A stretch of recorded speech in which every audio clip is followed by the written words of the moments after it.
매주마다 이게 좀 바뀌는 불빛이 있죠. 제가 이걸 뭐라고 말씀을 드렸죠? 기억나십니까? 이게 무슨 얘기인지 전혀 모르시는 분 계세요?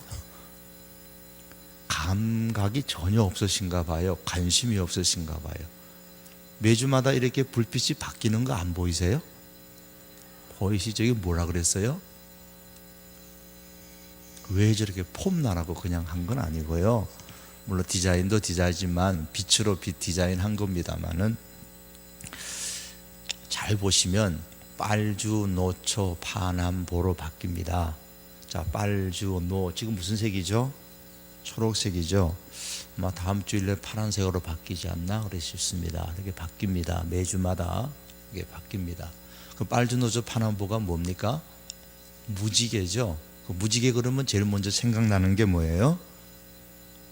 예쁘다가 아니고 노화가 생각나고 하나님의 언약이 생각나야죠. 자, 이렇게 무지개를 통하여서, 꿈을 통하여서, 또 환상을 통하여서, 바람 속에서 이런 것을 하나님의 행동을 통하여서 주시는 계시, 그것을 자연 계시라 그랬습니다.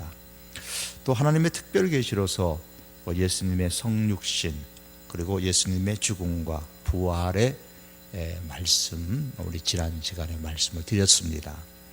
자, 하나님께서 예수님을 통해서 이제 마지막 시대는 예수님을 통해서 자신을 특별히 계시하셨습니다. 즉 예수님 안에서 하나님이 자신을 계시하셨다 그랬습니다. 자, 이것을 고린도후서 5장 19절의 말씀에서는 하나님께서 그리스도 안에 계시사, 하나님께서 그리스도 안에 계신다 그러셨어요. 바울이 그걸 믿었기 때문에 예수님을 믿었던 거예요. 자, 그러면 하나님께서 예수님 안에서 자기를 나타내신다고 하셨는데, 그럼 하나님께서 예수님 안 어디에 계신 거예요? 예수님 안 어디에 계셔서 자기를 나타내신 것일까요? 예수님 심장에 하나님이 들어가 계시는 겁니까? 아니면 간에 들어가 있는 겁니까? 아니면 머리에 들어가 있는 겁니까? 하나님이 예수님 어디에 들어가 계실까요? 멍청한 질문이죠. 이런 질문 한 번도 받아본 적이 없으실 거예요. 어디에 들어가셔서 예수님 안에서 하나님이 자기를 계시하실까요? 하나님께서 예수님 안에서 자기를 계시하신다, 이 말씀은 예수님이 곧 하나님이시다라는 뜻입니다. 하나님이 예수님의 모습으로, 즉 육신을 가진 사람의 모습으로 오셔서 자기를 나타내셨다는 거예요. 그래서 예수님이 곧 하나님이시다라는 말씀입니다. 하나님께서 육신을 가진 사람으로, 즉 예수님으로 오셔서 예수님이 되어 자신을 계시하신 거예요. 그래서 예수님께서는 나와 아버지는 하나다 그렇게 말씀을 하셨고, 나를 본 자는 아버지를 본 자다 그렇게 말씀하신 겁니다. 자, 이것을 어디에 기록했죠? 성경에 기록했습니다. 성경은 특별 계시입니다. 자, 이렇게 하나님의 계시는 일반 계시와 특별 계시로 나뉘어지는데, 특별 계시 중에서 문자로, 하나님의 말씀을 문자로 기록된 계시가 성경입니다. 하나님께서는 이 하나님의 특별 계시인 말씀을 기록하여서 후대에 전수하라 그렇게 명령을 하셨습니다. 출애굽기 17장 14절에 보면 여호와께서 모세에게 이르시되, 이게 뭐냐면 아말렉과의 싸움에서 이긴 거예요. 아말렉과의 전쟁에서 승전한 거. 이것을 책에 기록하여 기념하게 하고 여호수아의 귀에 외워 들리라. 이것을 책에 기록해라. 또 민수기 33장 2절에 봅니까? 모세가 여호와의 명대로 그 노정, 무슨 노정이냐면 출애굽의 노정입니다. 그 노정을 따라 그 진행한 것을 기록하니라. 모세는 이러한 하나님의 그 기록 명령에 따라서, 하나님의 명령에 따라서 이 율법의 말씀을 다 책에 써서 마친 이후에 신명기 31장 24절에 보면 여호와의 언약궤 곁에 두어서 증거가 되게 하였다 그랬습니다. 그러므로 우리 하나님은 말씀하시는 하나님이십니다. 곧 기독교는 말씀의 종교입니다. 기독교의 특징이죠. 말씀의 종교. 계시의 종교인과 동시에 이제 말씀의 종교입니다.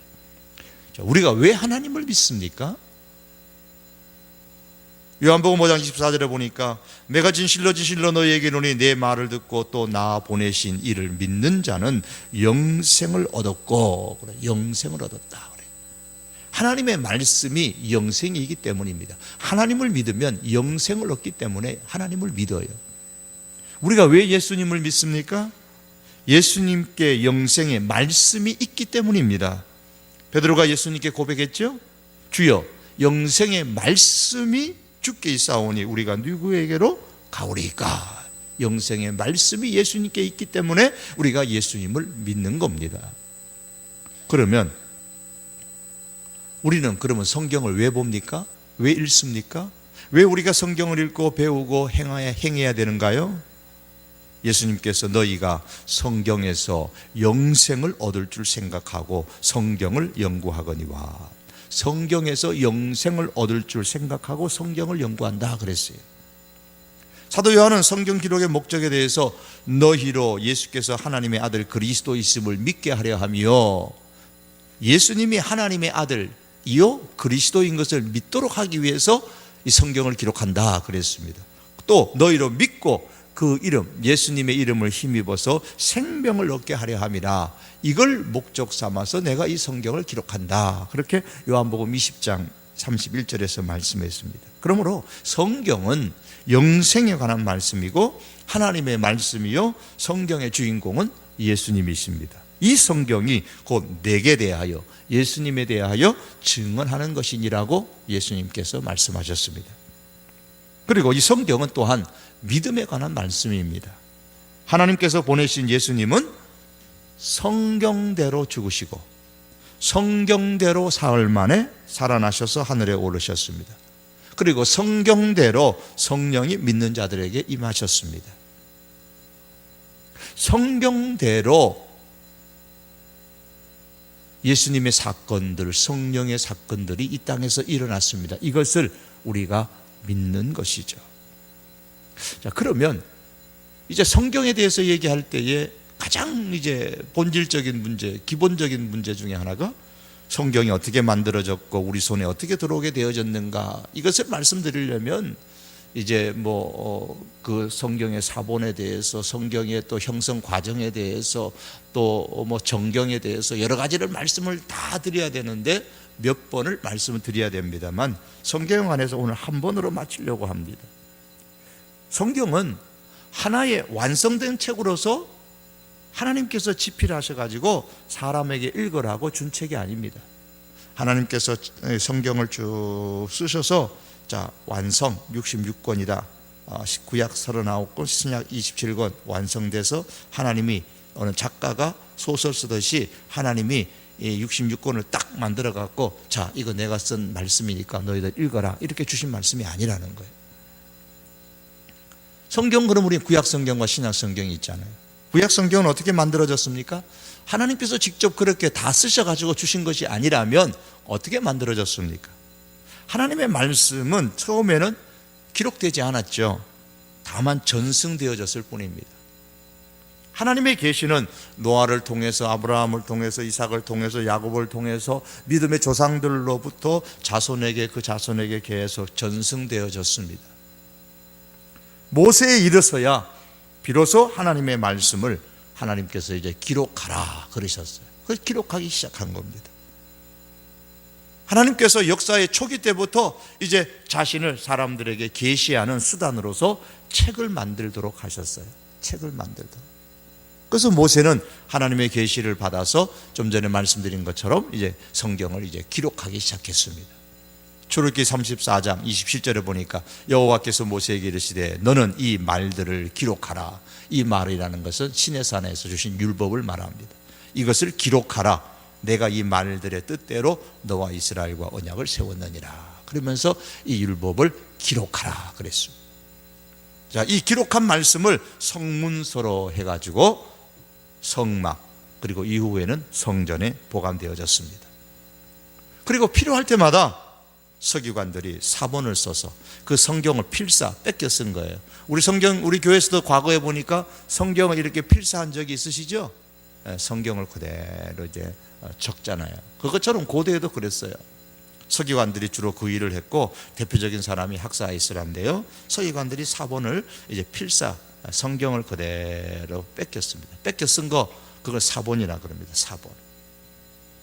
거기에 이제 여호수아도 모세의 기록에 자신의 것을 덧붙이고, 또 사무엘도 거기다가 또 다시 책을 기록을 하고, 또 다윗도 솔로몬도 거기고 구약의 선지자들도 하나님께 주신 말씀을 이렇게 다 이제 기록을 각자 이렇게 했습니다. 그러나 이스라엘이 이제 멸망하고 성전이 무너지고 바벨론의 포로로 잡혀갈 때에, 그때는 낙권으로 다 되었단 말이에요. 두루마리로 되어 있으니까. 두루마리로 된 낙권으로 되어 있는 것이, 그 성경이 이제 막 예루살렘 성전에 보관을 했는데 성전에 있던 것이 다 흩어지고, 또 필사한 사본들도 뭐 전쟁통에 그냥 뭐 사람 사는 게 우선이라고 뭐 어디 갔는지도 모르고, 그래서 많은 사본들도 많이 없어져 버렸습니다. 그래서 근대에 와서 이제 쿰난 같은 데서 이제 동굴 속에서 다시 발견되고 그렇게 하기도 했죠. 그래서 에스라가 바벨론 포로에서 돌아와 가지고 흩어졌던 성경들을 다시 이제 모으기 시작합니다. 정리합니다. 그리고 다시 성전에 보관을 했습니다. 그리고 성전에 보관되어 있는 그 성경 중에서 바벨론 시대에는 성전이 없었기 때문에 회당을 만들었거든요. 회당이 있었는데, 그래서 이제 바벨론에서 돌아온 이후에도 성전을 짓기는 했지만 여전히 회당도 만들었습니다. 그래서 회당에서 사용할 사본을 만들기 시작했습니다. 본래 것은 성전에 두고 이제 사본을 다시 만들었습니다. 예수님 시대에 이 책을 이제 성경이라고 부르게 되었습니다. 성경. 회당에서 이제 정규적으로 가르치고 사람들 앞에서 읽었습니다. 이것을 구약 성경이라 그렇게 말하죠. 예수님 시대에는 구약 성경만 있었습니다. 신약 성경이 나오기 전까지 그 회당, 유대교 회당에서 정기적으로 읽혀졌던 말씀들은 다 구약 성경입니다. 이 39권, 구약 성경이 39권이라는 데 대해서, 이 39권이 하나님의 말씀이라는 데에는 유대인들이 아주 자연스럽게 역사가 흘러가면서 그대로 받아들였습니다. 모세가 기록한 말씀, 하나님의 말씀이다. 그리고 뭐 또 여호수아가 기록한 말씀, 이것도 하나님의 말씀이다. 사무엘이 기록한 글, 이거 책도 하나님의 말씀이다.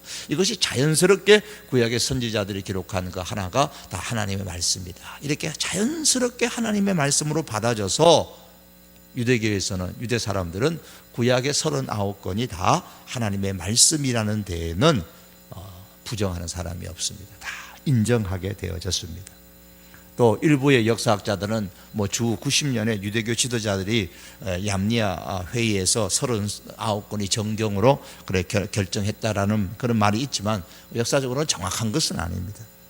무엇보다도 예수님께서 신약시대에 와서 구약의 39권을 정경으로, 하나님의 말씀으로, 성경으로 인정을 하셨습니다. 요한복음 5장 39절에 너희가 성경에서 영생을 얻는 줄 생각하고 성경을 연구하거니와 이 성경이 곧 내게 대하여 증언하는 것이니라. 여기서 예수님이 말씀하시는 성경은, 구약시대는 이 초대교회 예수님 시대에는 구약 성경만 있었으니까 여기서 성경이라는 말은 구약 성경을 말하는 거예요. 당시 유대인들이 누구나 다 하나님의 말씀으로 고백했던 구약 성경 39권을 의미하는 거죠. 자, 이렇게 구약 성경이 형성됩니다. 하나님께서 처음에 소설 처음부터 끝까지 쓰듯이 다 써가지고 한 것이 아니라, 하나님께서 성령의 감동하심으로 사람들의 모든 것을 활용하셔서 모세를 통해서 기록하게 만들고, 또 어떤 누구를 통해서 어떤 선지자를 통해서 기록하게 만들어서 그걸 이제 하나로 해서 구약 39권이 완성됩니다. 그럼 신약 성경은 어떻게 만들어졌습니까? 예수님 그 당시, 그리고 예수님 사후에 한 20여 년 동안은 신약 성경을 없었어요. 또 신약 성경의 필요성을 못 느꼈습니다.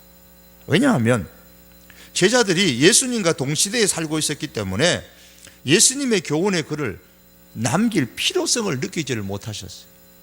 예수님께서도 뭐 글을 쓰셔서 책을 안 쓰셨고, 그러니까 사도들도 예수님의 사역이나 예수님의 행적에 대해서 기록할 필요를 못 느꼈어요. 예수님과 동시대에 있으니까요. 또한 말씀이 그걸 다 일일이 기록되는데 너무 많은 시간이 소요되죠. 그리고 기록할 양피지나 파피루스를 구하는 일이 쉽지 않았기 때문에도 다 기록하지를 않았습니다. 또한 무엇보다도 제자들은, 예수님 당시에 예수님을 따랐던 사람들은 자신들의 생전에 예수님께서 재림하신다는 그런 종말론적인, 긴급한 종말론적인 신앙관을 갖고 있었기 때문에 말씀을 기록해서 후대에 전승해야 되겠다라는 생각을 갖지를 못했습니다. 하지만 그들의 기대와에 달리 예수님께서는 어떻습니까? 승천하시고, 또 예수님의 재림은 지연되어지고, 재림 이전에 예수님의 제자들인 사도들은 한 사람 두 사람 이제 다 죽어가고, 그리고 무엇보다도 예수님의 가르침에 대한 잘못된 교훈들이 막 여기저기에서 나오기 시작하는 겁니다. 거짓된 이단들이 나오고, 그렇게 되자 아하, 이거 이대로 둬서는 안 된다. 신앙을 바로 교육을 해야 할 필요성이 대두됩니다. 이것이 신약성경이 기록되게 된 하나의 역사적인 배경이 됩니다. 이렇게 해서 바울은 편지 형식으로 기록한 것이 데살로니가 전서, 복음서에서는 마가복음이 가장 먼저 쓰여졌죠. 그런데 이런 말씀들이 기록되어졌을 때에 이를 하나님의 말씀으로 당시의 사람들은 그대로 고백하고 받아들였습니다. 그 후에 워낙 많은 이런저런 글들이 나오게 되니까 사도들을 비롯한 사도들의 제자들에 의해서, 사도들에 의해서 이제 문서들이 이제 기록되기 시작했어요. 오늘날과 같이 27권의 신약 성경이 정경, 하나님의 말씀으로 확정된 것은 363년 라오디게아 회의에서 시작을 해서 이제 3차 카르타고 종교회의인 AD 397년에 그렇게 되어졌습니다. 자, 이 신약 성경에 기록되어진 배경을 간략하게 말씀을 이렇게 드렸으면, 그럼 신약 성경은 사람이나 혹은 교회가 결정해서 만든 것이네. 사람이 결정하고 교회가 결정해서 만드는 것이면 요즘도 뭐 교회가 뭐 결정하면 그게 다 옳은 건 아니잖아. 그러니 신약 성경들 뭐 교회가 결정해서 만들었으면 그게 다 옳다고는 볼 수 없겠네. 잘못될 수도 있겠네. 사람이 신약 성경을 결정했으면 잘못될 수도 있겠네 라는 생각을 하시는 분들도 계시겠죠. 여러분은 어떤지 모르겠습니다. 사람이나 교회의 결정에 의해서 성경이 정경이 되어졌다. 그 말은 얼뜻 들으면 신약 성경의 배경사를 읽으면, 기록의 형성 과정을 읽으면 그럴 것 같으나 사실은 아닙니다. 종교회의에 의해서 27권이 신약 성경으로 결정된 것이 아니고, 이미 단지 27권이 정경이라는 사실을 그 당시에, 하나님의 말씀이라는 사실을 그 당시에 우리 초대교회 성도들이 그것을 인정을 했는데, 워낙 이단들의 다른 글이 많이 나오니까 종교회의에서 확인한 것에 불과합니다. 그리고 그 모든 배후에 성령께서 간섭하시고 역사하셨음을 믿습니다. 그래서 디모데후서 3장 16절에 모든 성경은 하나님의 감동으로 되었다 그랬습니다. 모든 성경이라는 것은 모든 all scripture, 성경 전체가 하나님의 감동, 영감되어졌다라는 말씀이죠. 물론 여기 디모데후서 3장 16절에서 말씀하는 이 모든 성경이라는 것은 1차적으로 구약 성경을 의미합니다. 하지만 모든 신약 성경도 여기에 포함이 됩니다. 왜냐하면 베드로후서 3장 2절에 보면 곧 거룩한 선지자들이 예언한 말씀과 선지자들이 기록한 말씀, 이건 구약 성경을 의미하는 거고요. 또 주 대신 구주께서 너희의 사도들로 말미암아 명하신 것을, 예수님께서 사도들로 말씀하신 것을 기억하게 하려 하노라. 누가 기억하게 만드느냐? 성령께서 임하셔서 기억하게 하십니다. 그래서 예수님이 말씀하셨어요. 성령이 너희에게 임하시면 내가 너희에게 말한 모든 것을 성령께서 기억나게 할 것이다. 그렇게 말씀하셨습니다. 그래서 구주께서 너희의 사도들로 말미암아 명하신 것을 기억하게 하려 하노라. 그래서 사도들이 기록한 말씀이 하나님의 말씀으로 받아들인 겁니다. 그래서 거룩한 선지자들이 예언한 말씀, 구약 성경과 예수님께서 사도들로 말미암아 명하신 이 신약 성경이 성경에 이렇게 나란히 문구에 두면서 이 모두를 기억하게 하려고 베드로후서를 기록하고 있다. 그렇게 말씀합니다. 그러므로 하나님께서 그의 사람들을 통해 하나님의 감동으로 성령으로 말미암아서 사도들을 사용하셔서 성경을 쓰게 하셨고, 사람들은 이후에 이를 수용하고 고백하게 되어진 겁니다. 그래서 베드로후서 1장 21절의 말씀에는 예언은 언제든지 사람의 뜻으로 된 것이 아니요 오직 성령의 감동하심을 받은 사람들이 하나님께 받아 말씀한 것이라. 여기서 예언이라는 것은 그 바로 앞에 20절에 보면 성경의 모든 예언 그랬습니다. 성경의 모든 예언, 즉 성경의 모든 말씀이란 뜻입니다. 구약의 예언도, 구약의 말씀도 성령에 의해서 주어졌고, 완성된 신약의 말씀도 성령에 의해서 이루어졌습니다. 그렇기 때문에 성경은 오늘 말씀처럼, 본문의 말씀처럼 구원에 이르게 하는 지혜가 있습니다. 왜? 성경은 모두가 성령의 영감으로 기록되어졌기 때문입니다. 무엇보다도 예수님께서 또한 성경이 하나님의 말씀인 것을 확실히 증명하셨다 그랬습니다. 또 사도들도 성경이 하나님의 말씀인 것을 증거했습니다.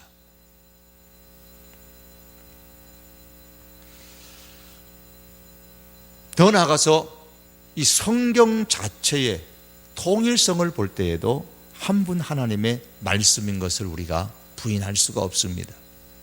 성경은 구약이 약 한 1500년 혹은 1400년, 신약은 약 한 100년이라는 긴 역사에 걸쳐서 가장 오래된 창세기의 말씀이 기원전 1400년, 1500년, 또 신약은 요한계시록이 AD 기원 후 100년, 그래서 한 1500, 1600년, 600년간의 긴 시간에 걸쳐서 왕도 있고 학자도 있고 철학자도 있고 어부도 있고 시인도 있고 정치인도 있고 역사가도 있고 의사도 있고, 적어도 다양한 직업을 가진 다양한 분야의 40여 명의 저자들에 의해서 각각 기록되어졌습니다. 그들이 모여가지고 의논해서 기록한 것이 아니라 다른 시대의 사람들이 각각 그렇게 기록을 했습니다.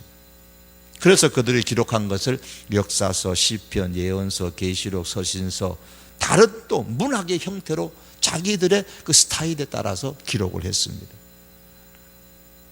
물론 자신들이 쓴 그 책이 성경 66권의 일부가 될 것이라는 사실을 그들은 전혀 모르고 기록을 했습니다. 그런데 그 66권이 모아졌을 때에 분명한 하나의 내적 통일성을 갖게 됩니다. 즉 모든 성경이 말씀하는 바와 같이 모든 성경은 예수 그리스도를 증거하고 있습니다. 예수님께서 이 말씀을 하셨죠. 또 이르시되 내가 너희와 함께 있을 때에 너희에게 말한 바 곧 모세의 율법과 선지자의 글과 시편에 나를 가리켜 기록된 모든 것이 이루어져야 하리라 한 말이 이것이라. 그래서 구약은 오실 예수님에 관한 증거의 말씀이고, 신약은 오신 예수 그리스도의 말씀이요 또한 다시 오실 예수님 그리스도를 증거하고 있는 말씀입니다. 신구약 성경의 주제는 단 하나입니다. 예수 그리스도이십니다. 이 예수 그리스도로 말미암아 주어지는 영생에 관한 말씀이 바로 성경입니다. 이렇게 저자가 많음에도 불구하고, 그리고 그 저자의 직업이 다양하고, 또한 동시대에 한 시대를 살았던 사람이 아니라 1400년, 1500년, 1600년의 긴 기간 동안에 흩어져서 살았던 그 사람들임에도 불구하고 성경 66권 전체가 하나의 주제로 통일되어졌다는 것은 하나밖에 얘기할 수가 없습니다. 성경 전체의 저자가 한 분이라는 겁니다. 비록 모세가 기록하고 솔로몬이 기록하고 다윗이 기록하고 선지자들이 기록하고 신약 시대에 마가가 기록하고 누가가 기록하고 베드로가 기록하고 바울이 기록하고 했지만, 결국에는 이 모든 것을 하나로 통일시켰던 하나님의 영감, 하나님께서 예수 그리스도 우리 사람에게, 인생에게 영생을 주시기 위하여 그 영생의 주인 되신 예수 그리스도를 증거하기 위해서 모든 성경을 영감으로 기록하셨기 때문에 성경이 하나의 주제로 통일되어져 있는 겁니다. 이 모든 사실들로 볼 때에 성경의 66권은 하나님의 말씀이요, 하나님은 지금도 이 66권의 성경을 통해서 우리에게 말씀하고 있습니다. 이 칼타고에서 성경 66권을 정경으로 이렇게 하고 나서 종교개혁 이후에 이것은 말씀 안 드리려고 했습니다만은 시간이 많이 가니 천주교에서는 이제 거기다가 7권을, 구약의 7권을, 외경에 있는 7권을 더 붙여서 73권을 정경으로 그렇게 지금 사용하고 있습니다. 이건 종교개혁 이후에 일어났던 일입니다. 일어났던 일인데 거기에 대해서는 제가 생략을 하겠습니다. 그럼 왜 하나님께서 이 특별 계시로서 우리에게 이 성경을 주셨을까요? 가끔 교회는 다니지만 성경을 전혀 읽지 않는 집이 있었습니다. 어차피 뭐 교회 가면 말씀을, 성경을 다 스크린으로 요즘은 보여주니까 교회 갈 때조차도 성경을 이제 가지고 다니지 않습니다. 어느 날 아이가 엄마에게 성경을 가르쳐서 물었습니다. 성경책을 보고서, 엄마 이거 무슨 책이야? 그거 성경책이잖아. 누구 책인데?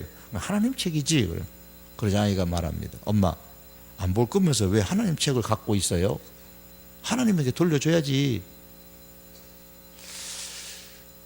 이런 일들이 오늘날 우리 한국교회에서도 이제는 쉽게 찾아볼 수 있겠죠. 예수님께서 말씀하셨습니다. 사람이 빵으로만 살 것이 아니요, 여러분 요즘은 말하면 돈으로만 사는 게 아니라는 거예요. 하나님의 입에서 나오는 모든 말씀으로 살 것이다. 우리 그리스도인은 하나님의 말씀으로, 빵도 먹어야 되지만 하나님의 말씀을 가지고 사는 것이 그리스도인입니다. 그래서 말씀은 현재 시제이기 때문에 계속해서 하나님의 입에서 나오는 그 말씀, 마치 하나의 샘물에서 그 물이 계속 멈추지 아니하고 흘러나오는 것처럼 하나님께서는 이 말씀을 통하여, 성경의 말씀을 통하여 하나님의 백성들과 대화하고, 또 하나님의 백성들은 이 하나님의 말씀으로 살아가도록 하기 위해서 성경을 주셨습니다. 그래서 성경에 보면 성경을 주신 목적이 크게 보면 몇 가지가 나오는데, 그것은 이미 말씀드린 것처럼 디모데후서 3장 15절에도 기록되죠. 예수님을 하나님의 아들 그리스도이심을 믿게 하여서 그 이름을 힘입어 영생을 얻게 하기 위해서 기록되어졌습니다. 오늘 디모데후서 3장 15절에는 이것을 갖다가 뭐라고 말씀하면 구원에 이르는 지혜라 그랬습니다. 성경을 한번 보시겠습니다. 요한복음 20장 31절을 보겠습니다. 요한복음 20장, 성경을 찾아서 보시겠습니다. 요한복음 20장 31절.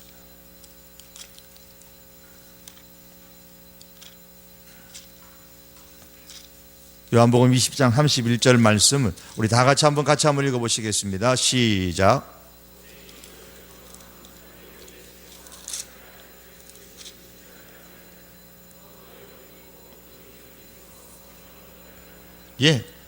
왜 기록했느냐? 예수님을 하나님의 아들 그리스도이신 것을 믿게 하기 위해서 기록한 거라 그랬습니다. 20장 21절의 말씀이죠. 더 나아가서 20장 31절 말씀이죠. 31절. 또한 거기 더 나아가서 그리스도를 믿을 뿐만 아니라 그 이름을 말미암아서 영생을 얻도록 하기 위한 것이다. 예수님께서 제자들 앞에서 행했던 표적들을 행하신 것은 이 책에 기록된 것보다도 훨씬 더 많지만 예수님을 구주로 믿도록 하기 위해서 그 가운데서 추려가지고 이렇게 기록된 말씀이라는 거예요. 따라서 성경은 어떻게 구원을 얻을 수 있는가를 가르쳐 줍니다. 구원에 이르는 지혜가 있도록 만들어주는 거예요. 그래서 성경은 세상의 모든 이치와 세상의 모든 지식을 다 담고 있는 백과사전이 아니에요. 자꾸 성경을 백과사전처럼 생각하시는 분이 계세요. 왜 성경에 이런 게 없어요? 성경에 왜 이런 게 없어요? 성경에는 백과사전처럼 다 있는 게 아니고 구원에 관한 말씀을 담고 있는 게 성경이에요. 그러므로 성경에 왜 이런 것은 없느냐, 왜 저런 것은 없느냐, 그렇게 말씀하지 마시기를 바랍니다. 적어도 성경에는 다른 것은 없어도 내가 구원받는데 필요한 모든 것은 이 성경 안에 충분히 다 기록되어져 있습니다. 그런 목적으로 기록한 거예요. 수학책에서 더하기, 빼기, 수열, 통계, 로그 그런 걸 찾아야지. 수학책 펴놓고 왜 여기 이 책에는 왜 동학혁명에 관해서 없어? 이 책에는 이수진 장군하고 세종대왕에 관한 그런 내용이 하나도 안 나오냐? 그렇게 말하면 그 사람은 이상한 사람이잖아요. 성경은 구원에 관한 말씀에 기록한 책입니다. 이스라엘의 역사를 기록하기 위해서 구약 성경이 만들어진 게 아니에요. 성경에 이스라엘의 역사가 기록되어져 있지만 우리에게 이스라엘의 역사를 알라고 구약 성경을 기록한 게 아닙니다. 구원에 관해서 필요하기 때문에 이스라엘의 역사의 일부를 기록한 것에 불과한 것이죠. 예수님 말씀하십니다. 너희는 성경에서 영원한 생명을 얻는 줄을 생각하고 성경을 부지런히 연구하고 있는데 이 성경이 바로 내게 대해서 말씀하고 있다. 그런데 너희는 나에게 와서 영원한 생명을 얻으려고 하지 않는구나. 예수 그리스도에게로 다가가지 아니하면, 성경을 읽으면서도 예수님을 만나지 못한다면 성경을 읽고 성경을 공부하는 것은 사실 아무 소용이 없습니다. 그래서 마틴 루터는 이런 이야기를 합니다. 성경은 아기 예수가 누워있는 구유, 즉 요람이다 그랬습니다. 요람을 살펴보느라고 아기에게 경배하는 것을 잊어버리지 말도록 하자 그랬습니다. 요람 속에 있는 아기 예수님은 외면하고 그 요람만, 구유만 자꾸 생각하면 안 되는 거예요. 자, 성경은 우리의 구원을 위해서, 예수님이 누구라고요? 하나님의 아들이시요, 그 예수님이 곧 그리스도 구원자이시요, 이것을 믿도록 하기 위해서, 이것을 믿고 예수님의 이름으로 구원을 얻도록, 영생을 얻도록 하기 위해서 우리에게 성경을 주신 겁니다. 또 하나, 성경은 우리의 삶의 지침서로 주셨습니다. 하나님은 우리가 하나님의 백성으로 어떻게 살아야 할지 이미 성경에 다 말씀하셨습니다. 모든 성경은, 오늘 성경이 말씀하잖아요, 모든 성경은 하나님의 감동으로 기록된 것으로 교훈과 책망과 바르게 함과 의로 교육하기에 유익하다. 또 하나님의 사람으로 온전하게 하며 모든 선한 일을 행할 능력을 갖추게 하려 함이라 그랬습니다.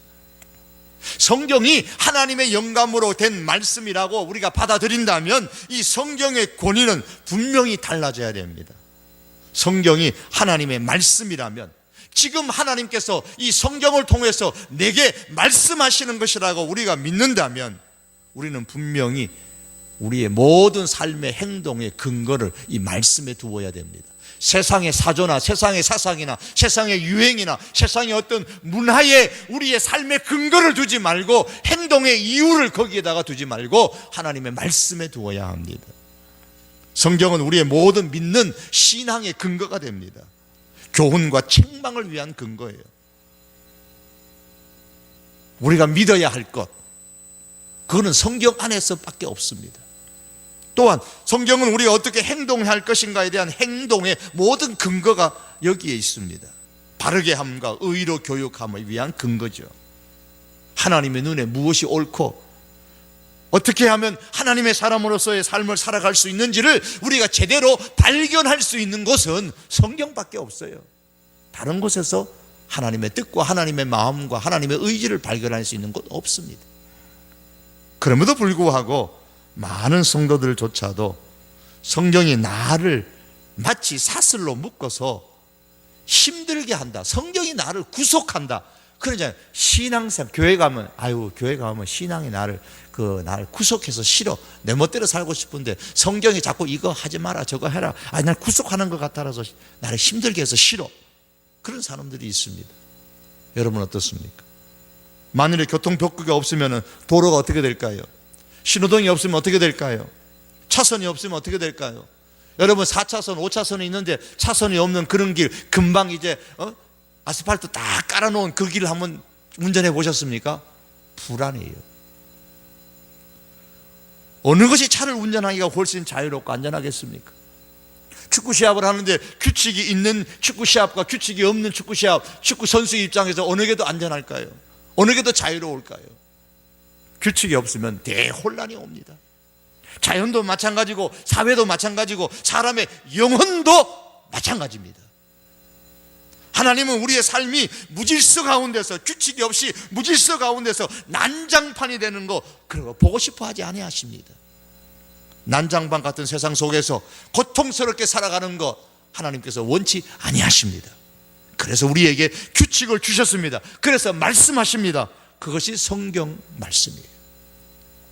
하나님은 우리들이 성경을 통해서 훨씬 더 자유롭고 훨씬 더 안전하고 훨씬 더 행복하게 살기를 원하십니다.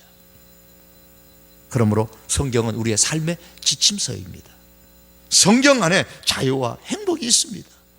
누차에 제가 말씀드린 것처럼 신명기 10장 13절의 말씀에 내가 오늘 너의 행복을 위하여 너에게 명하는 여호와의 명령과 규례를 지킬 것이 아니냐. 이 여호와의 명령, 하나님의 말씀은 너의 행복을 위한 것이라고 했습니다. 하나님은 지금도 우리의 행복한 삶을 위해서 성경을 통해서 말씀하십니다. 하나님은 이미 말씀하셨던 것, 즉 성경 안에서 이미 고대의 사람들이나 초대교회 사람들에게 말씀하셨던 것, 성경을 통해서 지금도 우리에게 말씀하십니다. 성경을 통해서 지금도 말씀하십니다. 그래서 하나님의 말씀은 살았다라고 하는 겁니다.